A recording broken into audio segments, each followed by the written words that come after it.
Bon, je vais vous parler aujourd'hui, je vais vous parler un petit peu de révolution digitale et des implications, des effets que la révolution digitale peut avoir sur l'emploi, la croissance et les inégalités. Donc on va discuter un peu de ça et puis de quelques implications de politique économique. Voilà, donc quelle heure est-il? Voilà, il est juste... donc je continue. Voilà, donc voilà. Est-ce que c'est ça? Non, c'est pas celui-là, en fait.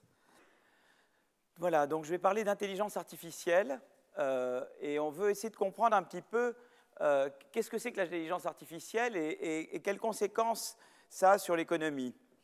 Alors c'est assez drôle parce que j'ai été en fait à Libération organiser un forum à Angers et donc j'étais dans un panel avec le ministre actuel Mounir, je ne sais plus son nom de famille, de numérique, Axel Lemaire, et puis il y avait quelqu'un de Las Vegas, comment il s'appelle, Gary Shapiro, puis il y avait d'autres.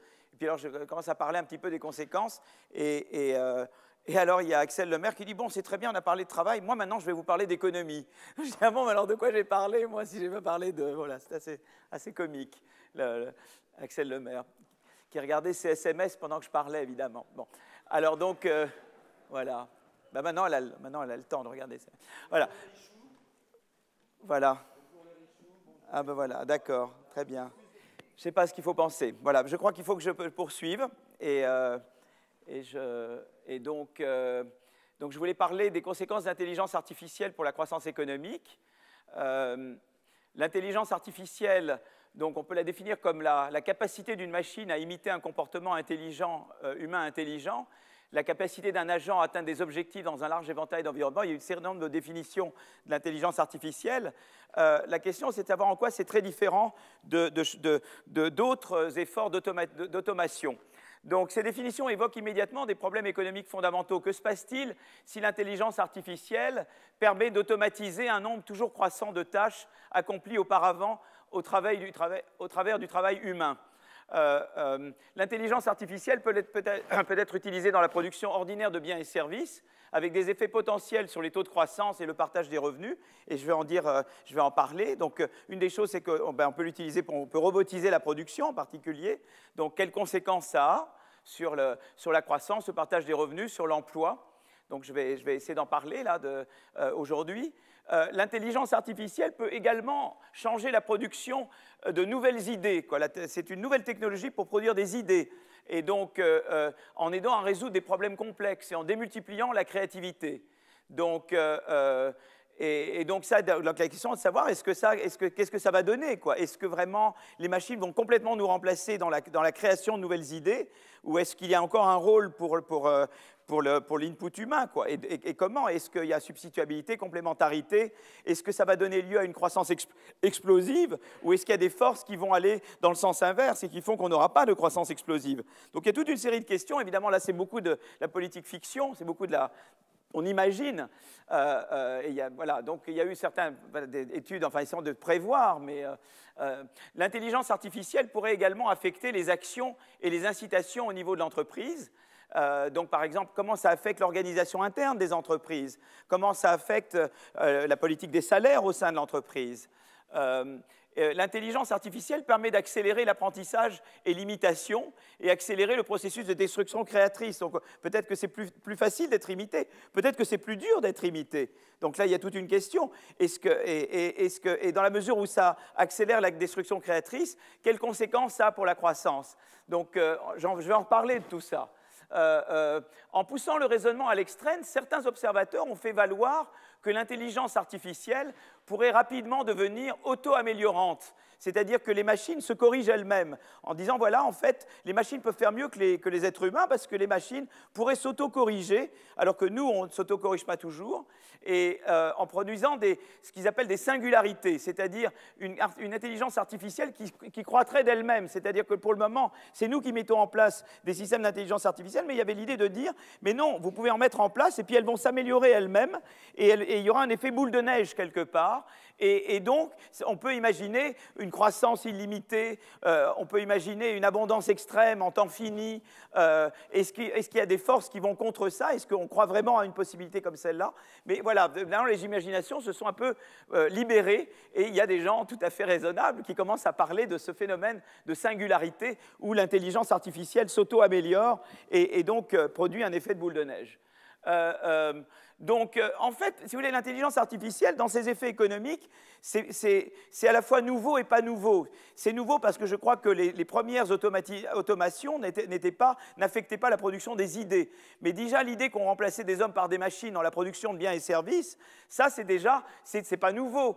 Et en fait, si vous voulez, depuis le début de la révolution industrielle, c'est le cas. Du métier à tisser aux puces d'ordinateur en passant par la machine à vapeur ou l'électricité, l'automatisation des processus de production a été un élément clé de la croissance économique depuis la révolution industrielle. Et ce qui est très intéressant, si vous voulez, c'est que j'ai toujours mes vagues, quand je montrais la vague de la machine à vapeur, la vague de l'électricité, la vague des technologies de l'information et de la communication, si vous voulez, ce qui est très intéressant, c'est qu'à chaque fois qu'il y a eu ces grandes révolutions industrielles, eh bien, on s'est posé le même genre de questions qu'on se pose maintenant à propos de la révolution digitale. C'est-à-dire qu'on s'est posé la question, est-ce que ça ne va pas créer du chômage de masse? Est-ce que ça ne va pas détruire beaucoup d'emplois? Quel effet ça aura sur l'inégalité? Et quel effet ça aura sur la croissance? Et ces questions sont déjà, et notamment sur l'emploi, eh bien, ce sont des questions qui ne datent pas de maintenant. Quand il y a eu la révolution de la machine à vapeur, il y a eu un mouvement important en Angleterre, c'est ce qu'on appelle le ludisme, du nom d'un dirigeant, syndical qui s'appelait Luder. Donc on parle du ludisme. Et le ludisme, c'était vraiment la crainte que la machine à vapeur se substitue à l'homme et crée du chômage de masse. Et finalement, on a vu que ça n'a pas été le cas. C'est intéressant de regarder l'histoire quand même. Ensuite, il y a eu la deuxième révolution industrielle. Il y a eu la révolution de l'électricité, de la chimie. Et au moment de cette révolution industrielle, Keynes, toujours le même Keynes, disait, ben voilà, on va avoir maintenant un chômage de masse. Alors c'est vrai que, et finalement, eh bien, il n'y a pas eu le chômage de masse aux États-Unis et dans les autres pays développés à la suite de cette révolution de l'électricité. Donc, et à nouveau maintenant, eh bien, un certain nombre d'auteurs se disent, ben voilà, le digital va certainement rendre redondant beaucoup de tâches qui étaient accomplies par des êtres humains, et donc risque à nouveau de créer beaucoup de chômage. Donc pourquoi pas partager le travail, pourquoi pas mettre des revenus universels, etc. Donc si vous voulez, c'est un petit peu tous ces débats qui se mettent. Et donc, si vous voulez, si vous voulez, l'intelligence artificielle, c'est une forme très accomplie, si vous voulez, très sublimée de quelque chose, de processus qu'on a déjà vu à l'œuvre plusieurs fois depuis le début de l'histoire industrielle. Voilà. Donc c'est une nouvelle forme d'automatisation qui affecte des tâches que l'on croyait auparavant hors de portée, comme par exemple résoudre des problèmes, comme jouer aux échecs, comme conduire, donc voilà des tâches, par exemple, c'est la conduite de voiture, avec maintenant l'apparition de voitures autonomes, et des tâches qui appliquent des niveaux élevés de compétences, par exemple des services juridiques, les services bancaires, la radiologie, certaines formes de recherche scientifique en laboratoire. Si vous voulez, c'était des occupations qui étaient en fait très généralement, qui requièrent beaucoup de qualifications et dont on pensait qu'elles ne seraient pas touchées par le phénomène d'automation. Donc si vous voulez, c'est ça qui est un peu la nouveauté, c'est qu'au départ, les premières formes d'automatisation des tâches concernaient surtout des tâches accomplies par des employés très non qualifiés. Et donc, si vous voulez, il y avait l'idée que la machine se substitue au travail, mais au travail non qualifié et pas au travail qualifié. Une des nouveautés, si vous voulez, avec l'intelligence artificielle, c'est qu'en partie, ça se substitue également à du travail très qualifié, mais peut-être que c'est aussi complémentaire de travail très qualifié. Et donc, il y a tout un aspect, si vous voulez, de substitution, mais il y a un aspect de complément. Et ce que les économistes ont essayé de comprendre, c'est est-ce que c'est uniquement de la destruction d'emplois, mais est-ce qu'il n'y a pas aussi de la création d'emplois, et quels sont les effets sur les inégalités, les effets sur la croissance. Voilà, c'est un petit peu, l'introduction que je vous donne là sur ce sujet-là. Donc si on regarde un peu les effets sur la croissance, eh bien, si vous voulez, on dit, bon, ben, d'abord, évidemment, on va produire de manière beaucoup plus efficace, on va pouvoir, et donc, quelque part, ça va réduire le coût du travail, et on va produire de manière beaucoup plus efficace, on va peut-être automatiser certaines tâches et pouvoir faire autre chose avec le temps libéré. Donc il y avait l'idée que c'est un facteur de croissance. Mais il y a quand même quelque chose d'important, c'est qu'on se dit, est-ce que l'homme disparaît ou est-ce que... Et là, il y a l'idée, ce qu'on appelle l'effet Baumol. Et Baumol a observé que les secteurs connaissant une croissance rapide de la productivité, comme l'agriculture ou même l'industrie manufacturière aujourd'hui, voient souvent leur part du PIB diminuer, tandis que les secteurs connaissant une croissance relativement lente voient leur part du PIB augmenter. Mais parce que c'est un effet prix. Quand vous commencez à produire beaucoup de biens en très grande abondance, vous avez un effet prix, c'est-à-dire que parce qu'il y a beaucoup d'abondance de ce que vous produisez, eh bien, ça fait baisser les prix. Et comme on mesure les quantités monétaires, vous voyez, c'est pour ça que vous voyez, la part apparaît moins importante que ce que vous auriez pensé, parce que vous avez cet effet prix qui joue et qui compense en partie l'effet quantité. On a parlé déjà de l'effet prix, vous vous souvenez, quand on a parlé de la TFPR, vous savez, de la productivité des facteurs en revenus, en disant que dans une économie où les prix étaient flexibles, à l'intérieur d'une industrie, les prix s'ajustaient de façon que les secteurs les plus productifs, eh bien, le côté quantité était compensé par un côté prix, ce qui fait que quand on regardait en termes de revenus, eh bien, à l'intérieur d'une industrie, les firmes les plus ou moins productives avaient montré la même productivité en revenus. Vous vous souvenez? Eh bien, c'est le même genre d'effet prix qui explique cet effet Baumol. Voilà. Baumol était un grand économiste qui a eu beaucoup de grandes idées, en fait. Son nom revient très souvent. Il faudrait qu'un jour, je vous parle de Baumol pendant une demi-heure, comme je l'ai fait pour Thaler, parce que Baumol mérite au moins, disons, l'hommage qu'on a rendu à Thaler. Enfin, je pense beaucoup de bien de Thaler, mais je pense beaucoup de bien de Baumol également. Lorsqu'elle est appliquée à un modèle où l'intelligence artificielle automatise la production de biens et services, l'effet Baumol permet de concevoir une croissance globale équilibrée avec une part de capital constante, bien inférieure à 100%. C'est-à-dire que si on a... beaucoup de gens avaient l'air de dire, voilà, on sait qu'en gros, il y a ce qu'on appelle l'effet de Kaldor. On sait que Kaldor a dit, voilà, il y a un certain nombre de régularités. La part du travail et la part du capital, en tout cas pendant de longues décennies, dans le revenu total, ont été constants. Et on se dit, est-ce que maintenant, avec l'intelligence artificielle, tout d'un coup, la part du capital va exploser et tout prendre finalement? Eh bien, l'effet Baumol peut contribuer à ce que ça ne soit pas le cas. Peut-être qu'on ne restera pas exactement à la constance des facteurs comme Kaldor le prédisait. Peut-être qu'il y aura un changement, mais pas aussi dramatique qu'on aurait pu le prévoir, parce qu'il y a cet effet prix qui compense l'effet quantité. Et donc, c'est l'effet Baumol dont je vous parle ici. Alors maintenant, là, je vous parle un peu de l'automatisation dans la production de biens et services, mais il y a l'automatisation dans la production d'idées. Et là, on peut se dire, ben voilà, il y a cet effet d'emballement. Si tout d'un coup, l'intelligence artificielle se met à faire de la recherche, vous voyez, se met à faire les inventions, etc., et bien, peut-être qu'il y aura une accélération de l'invention, et que du coup, eh bien, on va avoir une croissance exponentielle, et peut-être que, voilà, explosive, etc. Et là, il y a un autre effet Baumol, mais c'est un effet Baumol différent, si vous voulez. Mais il y a encore cette idée que, eh bien, il y a des forces qui vont dans le sens inverse.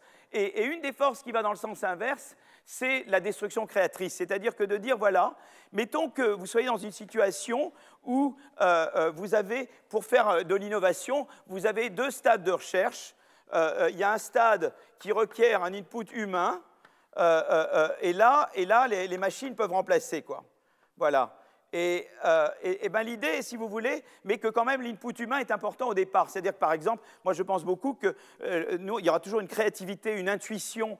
Je pense, enfin voilà, je ne vois pas la machine, peut-être qu'avant il y a beaucoup de choses qu'on ne voyait pas la machine faire et que les machines se sont mises à faire.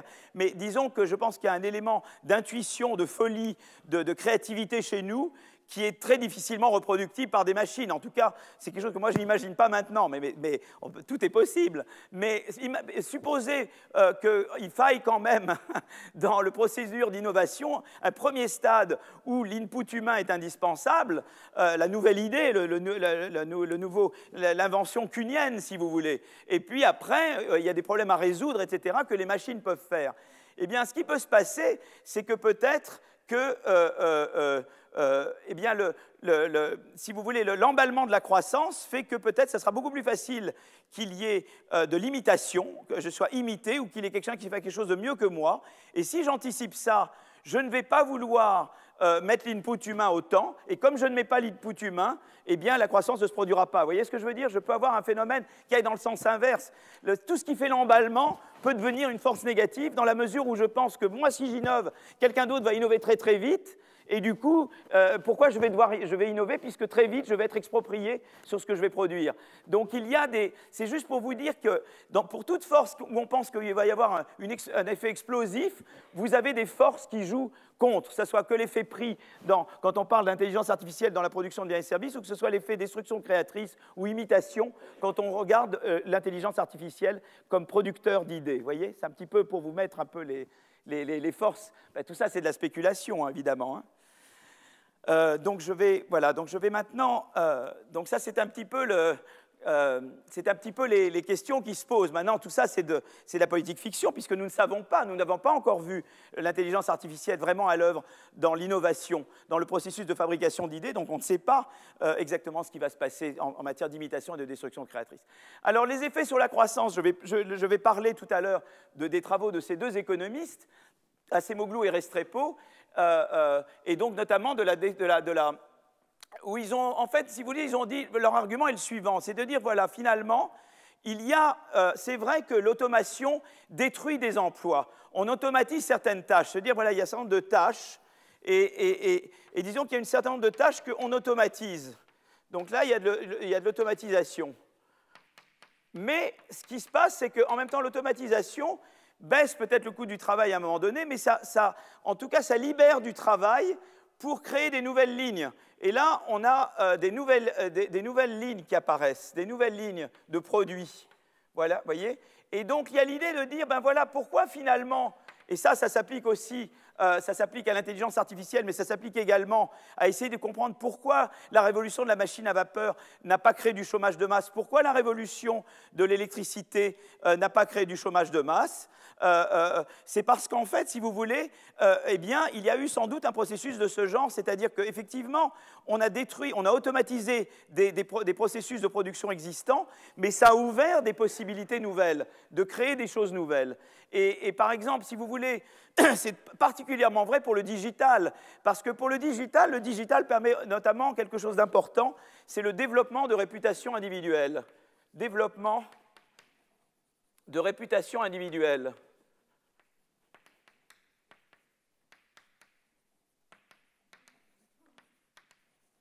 Et par exemple, si vous voulez, vous avez par exemple dans les taxis, vous avez G7. Bon, c'est très important d'avoir G7, c'est une compagnie, tout à fait.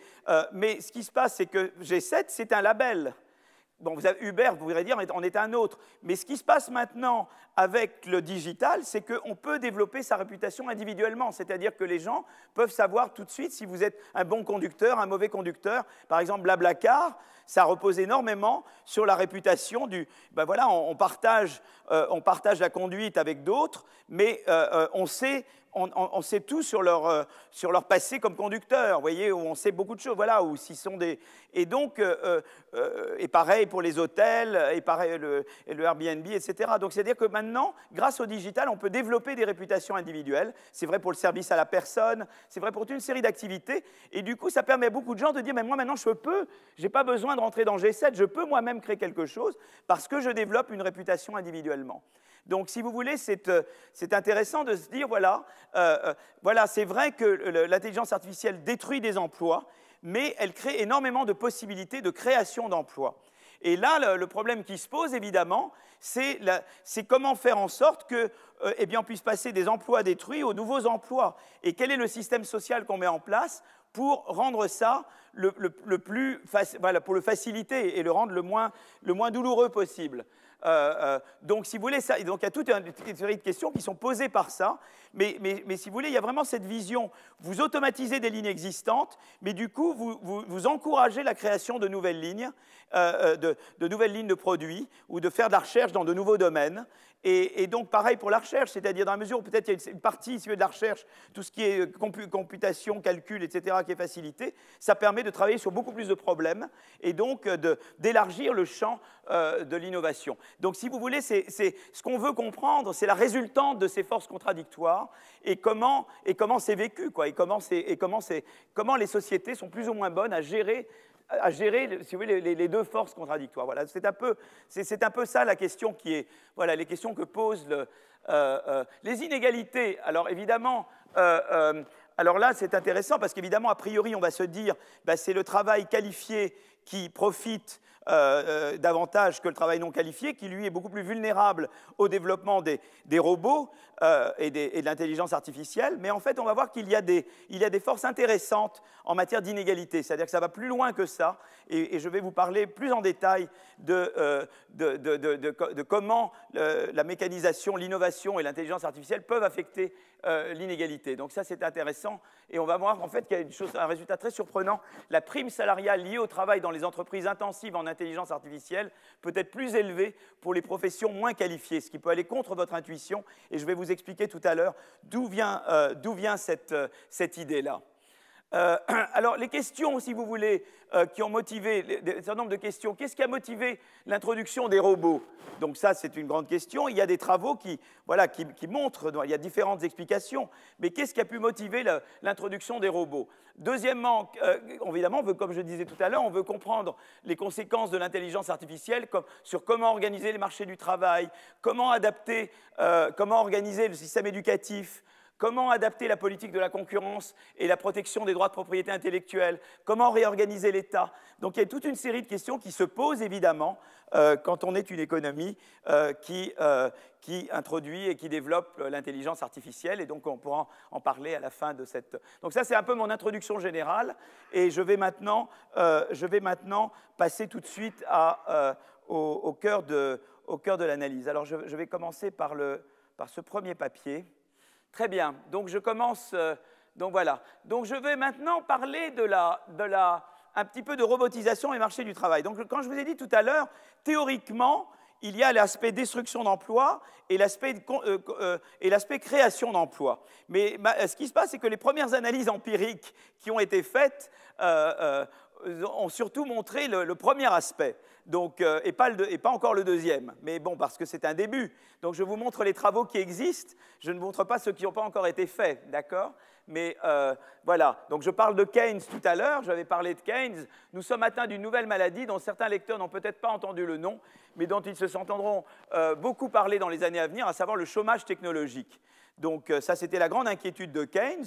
Et on peut se demander si cette inquiétude est fondée quand il s'agit des conséquences du développement de l'intelligence artificielle. Donc, voilà. Donc, par exemple, là, il y a un article qui est écrit par des chercheurs d'Oxford, et ils s'intéressent à la probabilité d'automatisation de différents métiers. Et ils ont conclu que 47% de l'emploi américain sera hautement menacé par l'automatisation des tâches au cours des 20 prochaines années. Vous voyez, donc donc voilà, donc là il y a vraiment, voilà, il y a cette menace. Alors la question, c'est qu'est-ce qui va se passer, comment ça va être, voilà, comment la société va s'adapter à cette situation-là. Mais ça, c'est ce que disent ces deux auteurs. Et l'estimation est controversée parce que cette étude s'intéresse uniquement à ce que la technologie permettra de faire pour remplacer le travail humain. Mais elle ne tient pas compte de la réponse de l'économie dans son ensemble, du coût de l'automatisation, de la réponse des salaires face à cette menace et, comme je disais tout à l'heure, de la création de nouveaux emplois dans les entreprises complémentaires de l'automatisation ou correspondant à de nouvelles tâches, de nouvelles lignes de produits.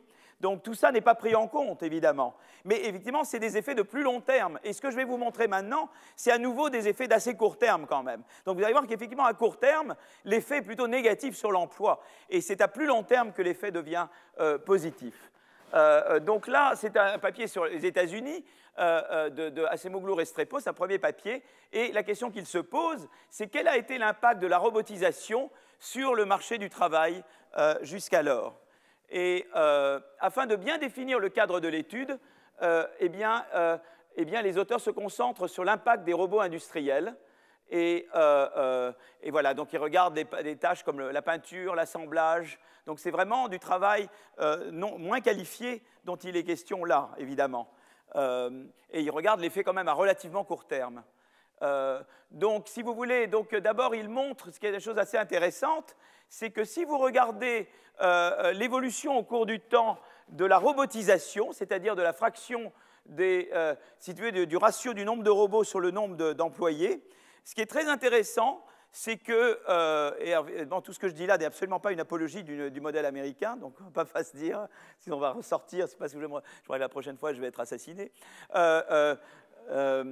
Si on peut venir avec des papiers comme ça, j'imagine qu'ils peuvent venir avec des armes, non, je ne sais pas, ou avec des, je sais pas, non, les armes, ils ne peuvent pas, c'est une bonne chose. Ou ils peuvent jeter leurs chaussures aussi sur moi, comme George W. Bush, ça ils peuvent faire aussi, oui. Ça devient sympathique. Voilà, alors si on regarde la moyenne en Europe, vous voyez que l'Europe a toujours été un peu au-dessus des États-Unis. Et voyez, et ça a augmenté peut-être un petit peu plus. Enfin, c'est des évolutions parallèles, mais l'Europe étant toujours un peu plus robotisée que les États-Unis. Donc évidemment, on peut être intéressé de savoir pourquoi il y a cette différence-là et pourquoi ça a augmenté au cours du temps. Donc c'est toujours des questions. Évidemment, ça ne prouve rien. Il n'y a rien de causal là-dedans. C'est juste, je vous montre juste des évolutions comparées. Et on veut essayer de comprendre un petit peu mieux.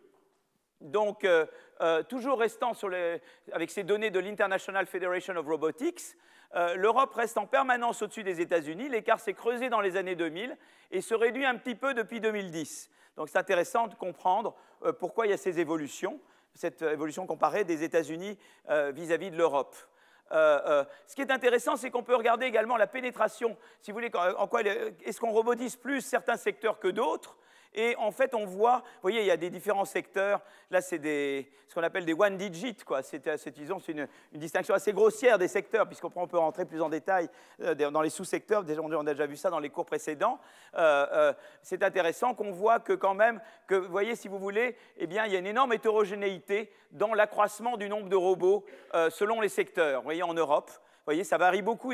C'est le jaune, hein, donc et vous voyez que l'évolution du jaune est différente, par exemple, de l'accroissement des importations en provenance du Mexique ou en provenance de Chine, ou de la croissance du stock de capital. Vous voyez, c'est des choses qui ne varient pas de la même manière. Voilà, on sent que la robotisation obéit à des considérations différentes. Ça ne veut pas dire qu'elle soit totalement non corrélée avec les autres, mais ça obéit à des considérations différentes donc on veut comprendre. Est-ce qu'il y a quelque chose de spécial avec la robotisation? Vous voyez, quand vous voyez dans les différents secteurs, ce n'est pas forcément là où vous avez le plus d'accroissement des importations chinoises ou d'augmentation du stock de capital que vous avez nécessairement le plus de robotisation. Donc ça, c'est intéressant. Il n'y a pas une explication évidente. Voilà, ben c'est simplement les importations chinoises ou c'est simplement...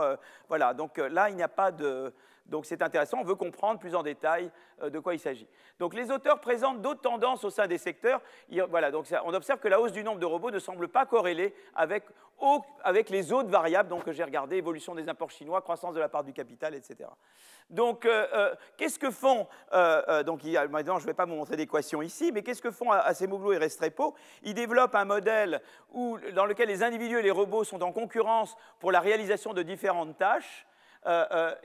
Et en fait, la part des tâches pouvant être réalisées par les robots dépend du secteur considéré. Les zones d'emploi peuvent commercer entre elles, et le modèle décompose l'impact des robots sur l'emploi et les salaires entre deux effets, un effet négatif sur les employés qui perdent leur travail et un effet positif de hausse de la productivité sur l'ensemble de l'économie. Donc, chez eux, ils ont cette côté que, voilà, c'est vrai que ceux qui perdent le travail, évidemment, il y a une perte, et puis probablement, s'ils sont employés, il y a une perte d'emploi, et probablement, il y a une pression à la baisse des salaires, et en même temps, il y a un effet de hausse de la productivité sur l'ensemble de l'économie. Mais ils n'ont pas vraiment dans ce modèle-là le côté création de nouveaux emplois. D'accord ? Donc dans le modèle, l'impact des robots dans les zones d'emploi est décrit par une mesure de l'exposition de ces zones aux robots.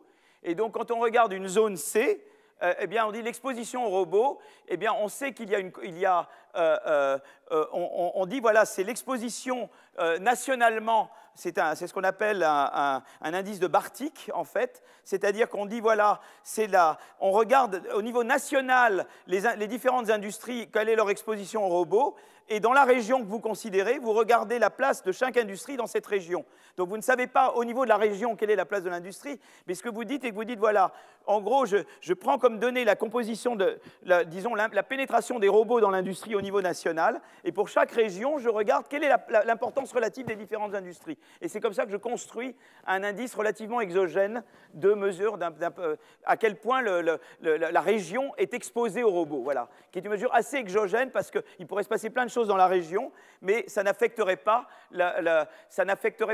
disons, la composition initiale industrielle de la région, et ça n'affecterait pas non plus ce qui se passe au niveau national en termes de la décision de l'industrie de se doter davantage de robots ou pas. Vous voyez, donc c'est une mesure assez exogène disons, à quel point une région est exposée aux robots ou pas. Et alors, voilà un petit peu l'indice qu'ils obtiennent. Donc ça, c'est assez intéressant. Ça vous donne un peu vous voyez, ça vous donne la carte des États-Unis en matière d'exposition aux robots.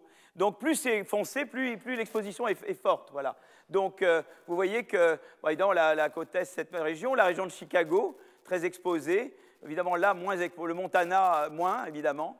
Voilà un petit peu le... Moi, je m'attendais à plus je m'attendais à davantage dans la Silicon Valley, en fait. C'est marrant, hein, je pensais qu'il y aurait davantage de rouge foncé à gauche. Mais voilà. Enfin, voilà, en tout cas, c'est intéressant. C'est intéressant de voir un peu la carte des États-Unis. Vous pourriez faire la même chose en France. Vous pourriez avoir la même carte en France, évidemment. Hein. Mais ça, on ne l'a pas pour le moment. Mais on fera ça un jour. On fera ça, parce qu'on déjà, on fait la croissance manquante pour la France. Donc, on fera un jour les robots en France. Voilà. Donc, qu'est-ce qu'ils font? Ils disent, voilà, qu'est-ce qu'on va faire? Eh bien, on va regarder le ratio de l'emploi sur la population. Donc, ce qu'ils font, c'est qu'ils disent, voilà, je vais regarder comment le ratio de l'emploi sur la population dans une région dépend de l'exposition aux robots. Donc, je vais regarder, en fait, entre 90 et 2007. Et c'est des données de panel, hein, ils contrôlent pour des effets fixes, je pense, là-dedans. Hein. Je pense que c'est écrit d'ailleurs. Est-ce que le panel est en bas? Non, les données, c'est partout, partout on contrôle pour les effets fixes. Partout, hein, c'est ça. Donc vous voyez que, est-ce que vous avez, alors vous voyez ici que vous avez l'effet, vous voyez toujours un effet négatif de ce ratio emploi privé sur population par rapport au choc des robots. Quelle est la différence entre le haut et le bas?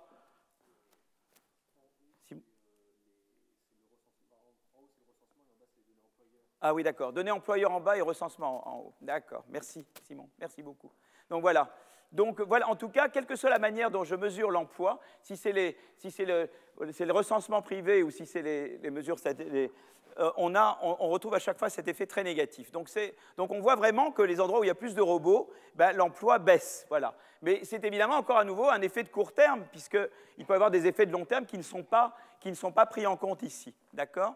Et alors maintenant, sur les salaires, on regarde l'évolution des salaires, on regarde l'exposition des robots entre 1993 et 2007, et on regarde à quel point l'effet que ça a sur les salaires moyens, quoi. Et on regarde les salaires horaires ou les salaires hebdomadaires. Donc les salaires horaires, c'est en haut, les salaires hebdomadaires, c'est en bas. Et on voit à chaque fois que, eh bien, il y a un effet négatif de l'exposition aux robots sur les salaires. Donc les robots, globalement, ici, ça fait baisser les salaires, d'accord? Pour une région. C'est intéressant. Pour les firmes elles-mêmes, ça sera différent. On ira tout à l'heure sur les firmes. Mais on voit que pour une région qui adopte plus de robots, on voit qu'il y a une pression à la baisse des salaires. Donc à court terme, ça fait baisser l'emploi. Les nouvelles ne sont pas bonnes. L'emploi baisse et les salaires baissent. D'accord? Alors évidemment, tout ça, c'est des corrélations. Et il n'y a pas de... On voudrait, nous, une vraie causalité de l'effet des robots. Moi, il me semblait que quand même... qu'on avait avec Bartik déjà pas mal d'exogénéité. Donc déjà, c'est assez exogène avec Bartik, mais les auteurs peuvent être toujours sujets à la critique que même au niveau national, l'adoption de robots peut provenir d'une réponse au problème économique, encore qu'elle ne serait pas régionale, elle serait nationale. Donc moi, je veux bien qu'on fasse ce truc-là. Moi, je pense déjà avec Barty qu'on avait déjà quelque chose de raisonnablement exogène. Donc, si un secteur représente un point important dans une zone d'emploi et qu'il est en difficulté, cela aura également un effet négatif sur l'emploi dans cette zone, en même temps que ça aura un effet sur l'adoption des robots. Donc, vous avez un petit peu peur que vous ayez quelque chose, un troisième facteur, que ce ne soit pas directement l'effet des robots sur l'adoption des robots sur les salaires ou l'emploi, mais que ce soit un troisième facteur qui est la santé économique, et qui a un impact à la fois sur l'emploi et par ailleurs sur les robots. Et que vous, en fait, c'est la corrélation que vous avez vue et pas vraiment l'effet causal direct de l'adoption de robots sur l'emploi et les salaires. Voilà. Donc, en gros, vous avez un petit peu peur. Vous vous intéressez à cette causalité-là, mais il se peut qu'il y ait un truc qui s'appelle les santé économiques d'un secteur au niveau national, qui est en fait un effet à la fois sur ça, et du coup, tout ce que vous mesurez, c'est que en fait, ces deux variables sont corrélées à quelque chose d'autre, qui est la santé économique du secteur, et qui n'est pas vraiment la causalité que vous voulez mettre en évidence, d'accord ? Donc, à ce moment-là, donc les auteurs vont utiliser un instrument, c'est-à-dire quelque chose qui va faire varier cette chose-là et qui ne va affecter celle-ci que parce qu'elle fait varier cette chose-là. C'est ça l'idée d'un instrument. Hein. Donc, et donc, ils vont utiliser un modèle qui permet de ne capter que les installations de robots dues à des progrès technologiques. Donc, ils vont prendre comme instrument l'installation de robots par industrie dans l'ensemble des économies avancées du monde. Comme ça, c'est bien parce que ça ne vient pas juste du secteur national aux États-Unis. En gros, on a peur qu'il se passe quelque chose aux États-Unis et que, voilà, un mauvais tweet de je ne sais pas qui, et à ce moment-là, tout part à volo. Alors, du coup, on dit, voilà, on va noyer le tweet dans l'économie avancée mondiale, et donc, voilà l'installation de robots par industrie. Comme ça, on a l'idée que c'est ce secteur, mais pas tellement aux États-Unis seulement, c'est la propension du secteur à se robotiser. Voilà, c'est ça l'idée, quoi. Et mondialement. Et donc, voilà. Et comme les pays font face à des circonstances économiques différentes, l'évolution des robots dans l'ensemble des pays est un bon instrument pour mesurer la propension d'un secteur à se robotiser, indépendamment des contingences qui peuvent se passer même au niveau national américain. Et donc, ils font cet instrument, donc ils régressent l'emploi ou les salaires sur la robotisation, mais instrumentés par la propension mondiale à robotiser dans les secteurs.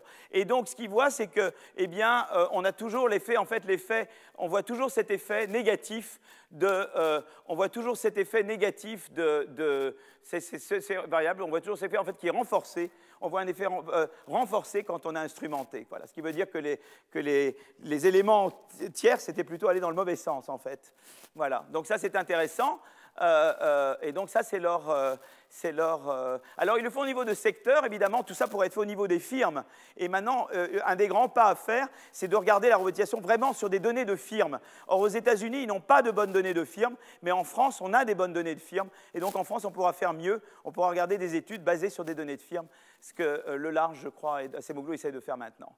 Alors maintenant, on arrive, donc on regarde, oui, donc ça, c'est les estimations. Et là, on regarde, oui, différentes mesures de census. Alors là, qu'est-ce qu'on a? Dans le cas de la régression avec le plus de contrôle, oui, alors on contrôle pour toute une série de choses, et on voit que c'est tout à fait robuste. En fait, l'introduction d'un robot entre 1993 et 2007 conduit à une perte d'emploi pour 6,2 employés, ce qui est quand même considérable. Hein. Donc c'est quand même quelque chose de très sérieux. Mais c'est un effet de relativement court terme. À nouveau, l'effet de long terme n'est pas pris en compte. D'accord ?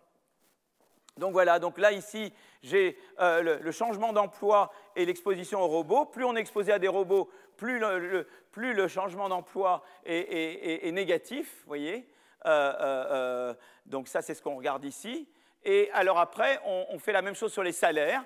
Donc ils vont à nouveau instrumenter pour la régression sur les salaires. Donc, et à nouveau, quand ils instrumentent, ils trouvent un effet de la robotisation sur les salaires encore plus négatif qu'avant. Voilà. Ils disent l'introduction d'un robot pour 1000 employés dans une zone d'emploi conduit à une baisse, là j'ai oublié le E, des salaires de 0,73%, ce qui est quand même très important. Hein. Voilà. Donc, et à nouveau, là, maintenant, ce qu'on représente, c'est le changement des salaires horaires en fonction de l'exposition aux robots, en fonction de la menace de robotisation dans la région, de la propension de la région à être robotisée. Et on voit que plus une région a une propension à être robotisée, puisqu'elle est exposée à la robotisation, robotisation, plus ça fait baisser le salaire dans cette voilà. Donc, alors maintenant, ce qui est intéressant, c'est qu'on peut regarder l'impact par profession. Donc, et ce qui est intéressant, notamment en différence longue, et on voit qu'évidemment, ça affecte d'abord les tâches les moins qualifiées et les plus routines, donc, et moins les tâches managériales, ou un peu moins les services d'ailleurs. Et donc, on peut voir aussi, donc ça c'est le genre de, on va voir selon les professions, et on voit que finalement l'impact est très négatif sur l'ensemble, l'impact est négatif sur l'ensemble des professions, mais l'impact est beaucoup plus marqué sur les professions manuelles, routinières ou d'assemblage que sur les métiers de service ou de commerce par exemple. Donc c'est intéressant de regarder, et après on pourra regarder par qualification, mais ça je ne l'ai pas. Ils ont par qualification, je crois, si après. Ah oui, c'est leur niveau d'études, voilà, on y est. Encore une fois, quel que soit le niveau d'études, l'impact est négatif sur l'emploi et les salaires, mais plus marqué pour des individus n'ayant pas suivi de cursus universitaire, notamment l'impact sur les salaires est plus négatif sur ceux qui n'ont pas suivi, suivi un cursus universitaire et obtenu un diplôme universitaire. Donc voilà, c'est intéressant, c'est ce à quoi on s'attend évidemment, hein. Il y a l'impact homme-femme. On remarque également que l'effet de l'emploi est plus négatif sur les hommes que sur les femmes, quel que soit le niveau d'études. L'effet est moins marqué sur les salaires, parce que probablement déjà, on sous-paye, probablement c'est le fait qu'on sous-paye les femmes, et donc ça doit reflète probablement, certainement, ça doit être le candidat numéro 1, quoi. Voilà, donc les conclusions jusqu'à maintenant de cette étude-là, qui est une étude très partielle, c'est un tout début d'étude empirique sur les effets économiques de la robotisation. Il regarde donc l'effet de la robotisation sur l'emploi et les salaires aux États-Unis, mais c'est des effets de court terme, et on voit que les effets sont négatifs sur l'emploi et les salaires, mais plus négatifs pour les tâches les plus routinières ou pour les professions moins éduquées. Voilà, mais ce qui est intéressant, c'est que l'effet est négatif, mais d'une ampleur comparable à celle des révolutions industrielles du passé. Vous voyez, donc c'est ça, parce que la question évidemment est de savoir, mais évidemment c'est encore un peu tôt, est-ce que ça va être très différent cette fois-ci des révolutions industrielles passées, machines à vapeur, électricité. Et là, on attend encore, si vous voulez. Donc là, on a encore trop peu de données, mais la question est de savoir is this time different, quoi, voilà. Et donc la question est encore posée et ouverte par cette étude. Voilà, donc ça termine mon deuxième. Est-ce que vous êtes encore là? Voilà. Bon, alors je vais maintenant échapper. Alors le problème, c'est comment je... Ah voilà, c'est bon, ça marche. Voilà. Il est quelle heure là? Il est 53. Est-ce que vous voulez que je vais peut-être reprendre? Est-ce que peut-être je continue? Ça va, c'est bon de continuer, puisque nous avons eu une petite récréation au début. Je ne sais pas ce que ça va être la prochaine fois. C'est vraiment... je vous conseille de venir rien pour voir à quelle sauce je vais être mangé. Voilà. Très bien. Donc maintenant, je regarde toujours je vais regarder maintenant le lien entre robotisation et démographie. Donc c'est un autre article des mêmes auteurs. Et donc, ils regardent un petit peu le lien avec la démographie. Donc, ils sont toujours intéressés, évidemment, par cette comparaison Europe-États-Unis, quoi, en gros. Je crois que ça les a beaucoup motivés. Alors là, ils ont mis la Corée du Sud. Vous voyez, donc ça, c'est intéressant. On a rajouté la courbe Corée du Sud aux autres courbes. Et donc, ils sont intéressés et ils veulent avoir un petit peu... donc, on voit qu'il y a cette différence Europe-États-Unis. Et on veut essayer de l'expliquer. Pour le moment, ce qu'on a regardé tout à l'heure, ce n'était pas expliquer les différences, on a regardé l'effet de la robotisation sur des variables économiques comme l'emploi et les salaires. Mais on n'a pas parlé des causes de la robotisation. Voilà. Donc là, qu'est-ce qu'il regarde? Eh bien, il regarde la démographie comme une possible explication. Voilà. Donc ça, c'est un nouveau papier qu'ils ont présenté récemment. Et donc, on peut mettre... Et ce qu'ils font, c'est qu'en fait, ils mettent en parallèle deux choses. Un, c'est l'évolution dans l'adoption des robots, c'est-à-dire les courbes que je vous ai montrées il y a une minute. Et puis, de l'autre côté, eh bien, le vieillissement de la population. Le ratio du nombre de personnes de plus de 56 ans au nombre de personnes entre 36 et 55. Et donc, qu'est-ce qu'on observe? Eh bien, c'est assez intéressant parce que, regardez, il y a quand même une similitude. On observe les pays dans lesquels le vieillissement de la population a été le plus marqué semblent avoir connu une forte robotisation. C'est pour ça qu'ils ont mis la Corée du Sud, parce qu'apparemment la Corée du Sud est très sujette au vieillissement, et donc ils ont observé qu'il y avait une plus grande robotisation. Voilà.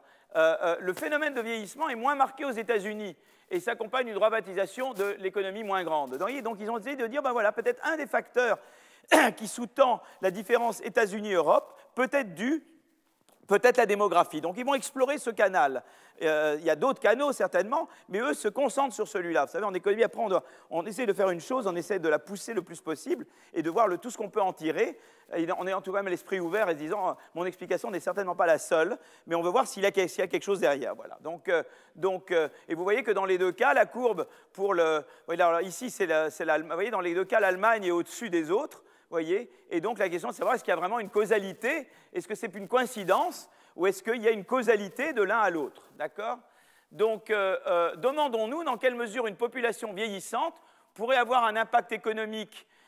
Donc, si vous voulez, l'idée, c'est de dire, bien, une population vieillissante, on peut se dire, ben, il y a plusieurs aspects, mais peut-être qu'une population vieillissante, on a une pénurie de main-d'œuvre qui ne permet pas de répondre aux besoins de la population. Peut-être qu'aussi, il y a le côté qu'on produit moins parce qu'il y a plus d'épargne et donc il y a moins de demandes quelque part et donc moins de production à cause de moins de demandes. Voilà, donc il y a différents aspects. Il peut y avoir un côté demande et un côté offre, si vous voulez.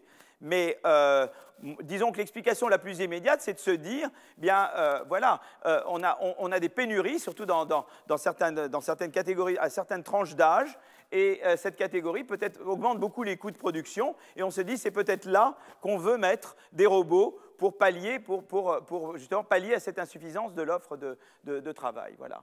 Alors, ce qui est très intéressant, c'est que si on regarde la relation entre les changements dans la croissance entre 1990 et 2015 du ratio des seniors par rapport au middle age, si on voit cette...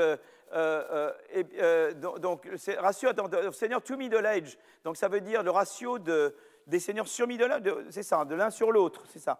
Et qu'on regarde les changements et qu'on regarde disons la croissance moyenne du PIB entre 1990 et 2015, ben, vous voyez qu'on ne voit pas grand-chose, on voit une relation très légèrement positive. C'est-à-dire que c'est pourtant, donc je vais aller me dire tout à l'heure, eh bien quand j'ai une population plus âgée, eh bien normalement je devrais avoir moins de croissance pour des raisons de demande, parce qu'ils demandent moins, et pour une raison d'offre, parce qu'il y a moins de personnes qui sont disponibles pour produire et inventer, etc. Mais si vous regardez, si vous faites juste simplement une régression statistique de la croissance moyenne du PIB par tête, ce que j'ai en vertical, sur la croissance du ratio des seniors sur le middle age entre 1990 et 2015, on voit que la relation n'est pas négative du tout. Et donc, on veut comprendre qu'est-ce qu'il y a. Il y a peut-être des effets qui vont dans le sens inverse. Et ce qui va aller dans le sens inverse, c'est la robotisation. C'est ça leur idée. C'est de dire, qu'est-ce qui fait que malgré le fait que les populations deviennent plus vieillissantes, la croissance n'est pas moindre, c'est parce qu'en fait, ils pallient à ce problème en robotisant davantage. C'est ça l'argument qu'ils vont pousser. Alors après, on peut dire, ben moi, est-ce que je suis d'accord, est-ce que je ne suis pas d'accord? À chaque fois, je pousse un argument et je me base sur des travaux existants. Moi, il y a plein de choses que j'aimerais faire et qu'on devrait faire. Et ce cours se veut justement un endroit qui est stimulant pour démarrer des nouveaux projets de recherche. Donc, mais je montre déjà ce qui se fait maintenant. Voilà. La réponse est la suivante. Dans les pays dont la population est vieillissante, la part relative de la main-d'œuvre d'âge moyen diminue. Ça a tendance à créer un coût de travail élevé pour les tâches effectuées par cette classe d'âge, car l'offre de travail diminue. Donc, et les entreprises de ces pays vont compenser ce coût supplémentaire en investissant dans des solutions technologiques, en particulier dans la robotisation, ce qui permet de remplacer en priorité le travail de la classe d'âge moyenne, notamment dans les entreprises des niveaux moyens. on sait que beaucoup dans les entreprises, les échelons moyens, les échelons médians dans la hiérarchie de l'entreprise ont été beaucoup mécanisés, ce qui fait qu'il y a eu un aplatissement dans la hiérarchie des entreprises. C'était un des grands phénomènes dans l'évolution de l'organisation interne des entreprises dans les dernières décennies. C'était ce qu'on appelle un aplatissement, hein, une augmentation de ce qu'on appelle le span of control en anglais. Voilà, donc on aurait alors une relation positive entre vieillissement de la population et robotisation qui expliquerait que les économies vieillissantes continuent de croître. C'est ça l'argument que nos amis vont pousser. Voilà. Alors là, ici, ils regardent la densité de population et la courbe en noir, la courbe noire représente la densité de population employée par âge aux États-Unis en 2000. Et les courbes pointillées, la bleue, elles représentent la densité de population employée par âge dans les secteurs hautement robotisés. Et on observe que la population dans la tranche d'âge moyenne est surreprésentée dans les secteurs hautement robotisés. Vous voyez, ils sont au-dessus des autres. Vous voyez, si je me restreins au secteur robotisé, vous voyez que vous avez une part plus importante de la population qui est dans la classe d'âge médiane. Voilà. Et cadre, en fait. Je pourrais parler de cadre ou d'âge moyen, ou pas forcément cadre, ou moins.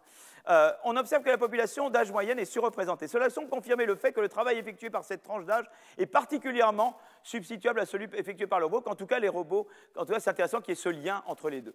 Donc on regarde alors l'impact de la robotisation par âge sur l'emploi et les salaires. Donc là, c'est des choses que j'ai parlé tout à l'heure, et on voit la substitution semble toucher les tranches d'âge moyennes. Là, vous voyez ici, ce que j'ai regardé, je fais la même, quand je regarde l'impact sur l'emploi et les salaires, je regarde ce que je regardais tout à l'heure, mais tout à l'heure, vous vous souvenez, je le regardais par occupation, ou je le regardais par industrie, etc. Mais là, je le regarde par tranche d'âge, et vous voyez que c'est particulièrement dans les tranches d'âge médianes que la robotisation, tout secteur confondu, a lieu aux États-Unis. Donc ça, c'est intéressant, ça va dans le sens de leur explication. Pour expliquer l'effet causal, mais tout ça, ce n'est pas un effet causal. Donc eux, ils veulent un effet, disons, de l'âge sur le ratio des robots par rapport à la force de travail. Ah, j'ai fait une bêtise, là. Non, c'est bon, on y arrive, voilà. Donc ils veulent regarder l'effet de l'âge sur voyez, l'effet de la démographie sur l'adoption de robots. Donc, ils veulent donc l'effet causal du vieillissement sur la robotisation. Et donc, on va reprendre la méthodologie de l'article de ce que j'ai présenté juste avant, mais en exploitant cette fois la variabilité entre les différents pays. Donc, on regarde à gauche, c'est l'augmentation du nombre de robots pour 1000 personnes employées entre 1993 et 2014.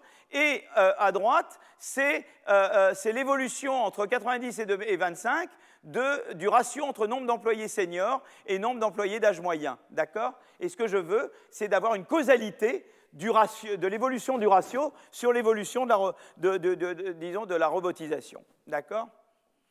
Donc, si je fais simplement une régression statistique sans instrument, je vois qu'effectivement, et je regarde entre différents pays, donc là, je pense qu'on a un cross-country panel, probablement, un panel avec effet fixe pays, je pense, quand même, hein, minimum, je pense, quand même, pas assez Acemoglu qui mettrait entre effet fixe, lui qui vous casse les pieds dans les séminaires. Bon, Acemoglu, il est un type très sympathique, souvent il vous ennuie dans les séminaires avec des choses que lui fait dans ses papiers. Je dis, mais tu l'as fait, je l'ai présenté ton papier. Toi, ce que tu me reproches, tu l'as fait toi-même. Donc mais là, j'ose espérer que le minimum, il l'a bien fait. Donc je représente en ordonnée l'augmentation des robots par 1000 employés et disons, et l'âge. Et on voit que dans les pays où le ratio entre nombre d'employés seniors et nombre d'employés d'âge moyen et l'évolution est plus, disons, ce ratio est le plus important, on a une augmentation de la robotisation. D'accord? Donc ça, c'est une... alors maintenant, ils le font, la régression est celle-ci, quand ils représentent, voilà, on voit, donc je regarde le changement du stock de robots par 1000 employés et l'augmentation de l'âge entre 90 et 2025. Et on voit une relation tout à fait positive. Il y a un effet positif du vieillissement sur la robotisation. Quantitativement, les différences de vieillissement de population peuvent expliquer jusqu'à 1/3 de l'écart de robotisation entre les États-Unis et l'Allemagne. Donc c'est quand même pas mal, hein.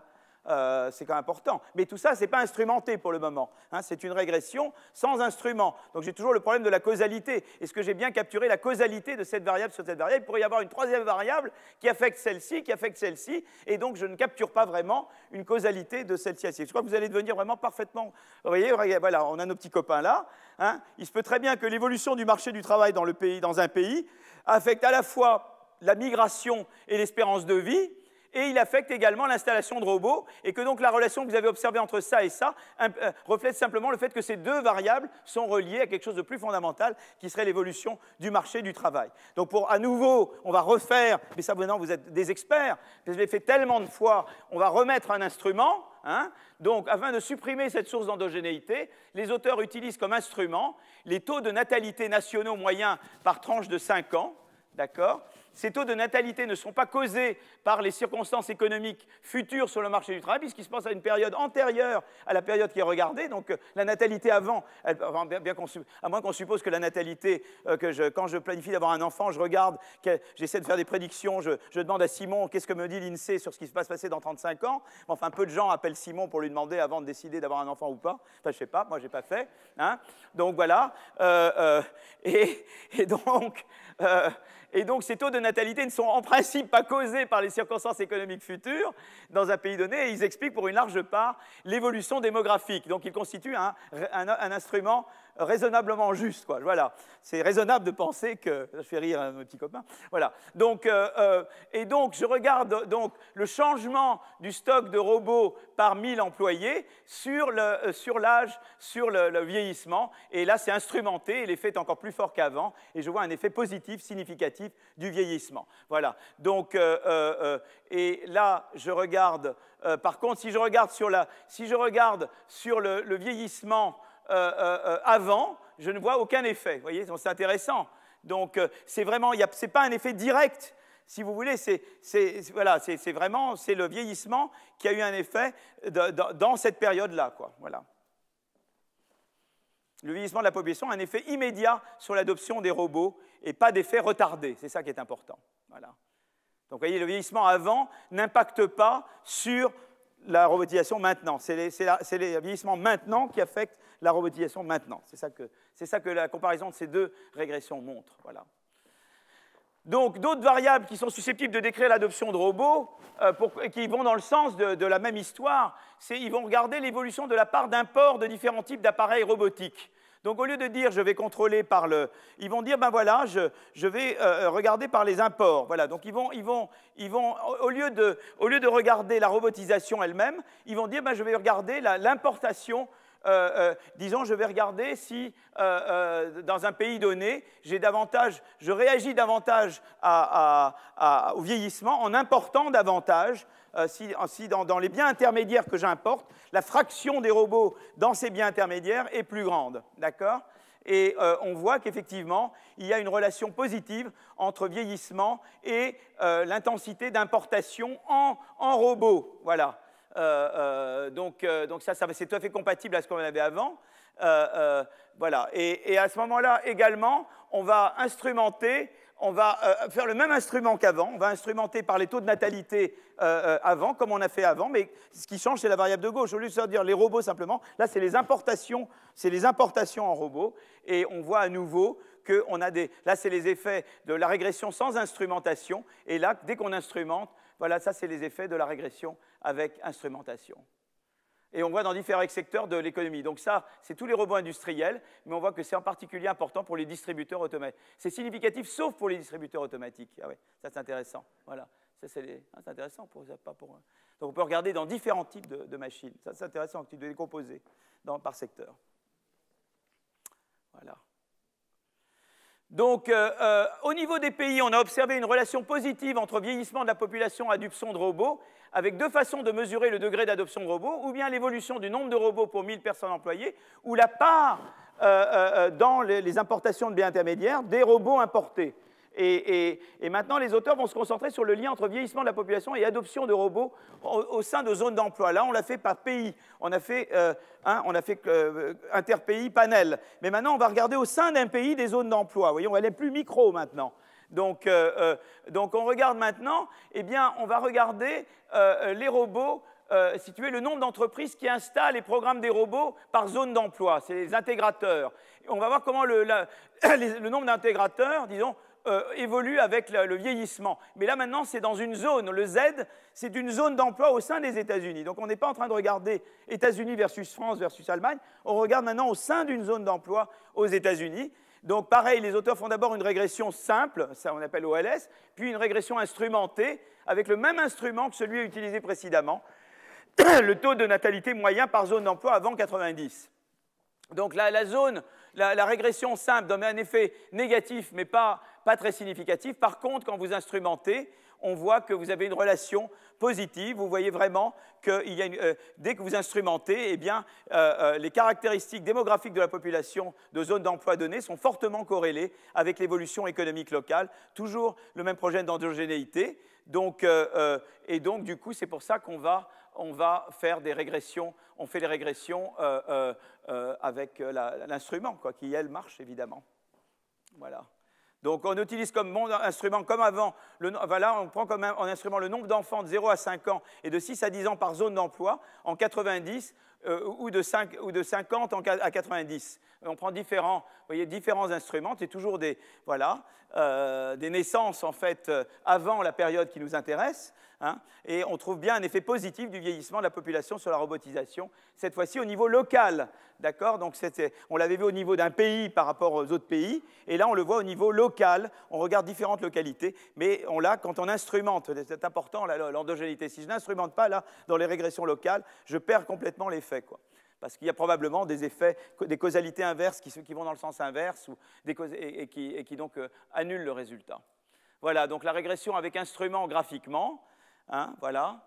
Et voilà, donc on a bien observé une relation positive entre vieillissement et adoption de robots, à la fois au niveau d'un pays, mais aussi au niveau local dans un pays. Pour expliquer ce phénomène, l'intuition des auteurs est que pour l'adoption des robots devait être davantage prononcée pour les secteurs dans lesquels la part de la main-d'œuvre d'âge moyen est plus importante pour compenser le vieillissement de la population. Est-ce bien la cause sous-jacente? Alors, ce qu'ils regardent à ce moment-là, ils reviennent en comparaison entre pays, mais ils séparent les secteurs. Ils regardent des secteurs où il y a reliance on middle age, donc, ils regardent le fait qu'il y a opportunité d'automation. Donc, ça, il y a des secteurs où il n'y a pas d'opportunité d'automation. Et puis, il y a des secteurs où on se repose beaucoup plus sur middle age worker. D'accord?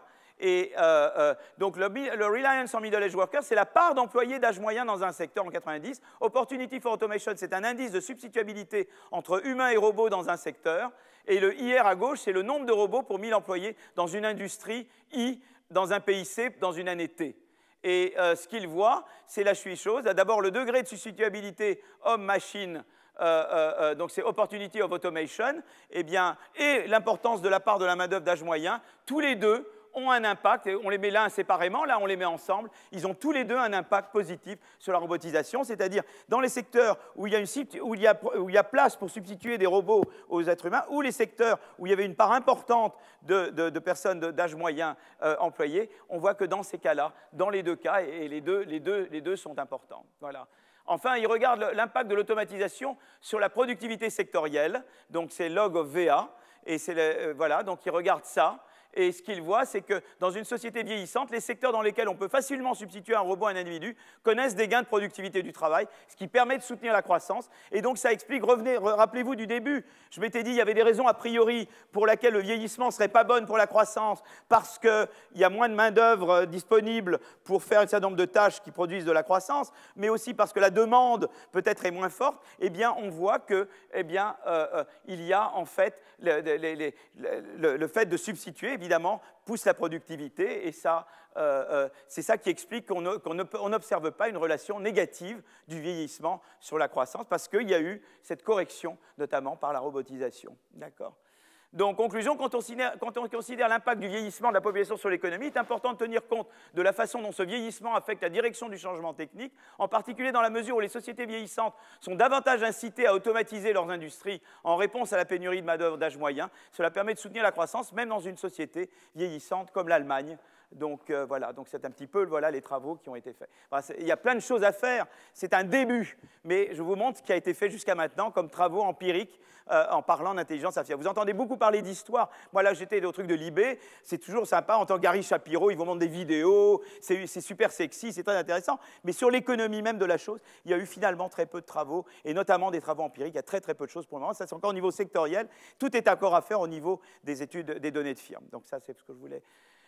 Alors, il est 15 et j'ai 45 minutes. Vous voulez une pause? Pas de pause. On a eu la pause? Vous voulez la pause? Je vois des regards désespérés, mais en même temps très, très déférents. Vous voulez que je... Parce que j'ai à peine 45 minutes pour le dernier.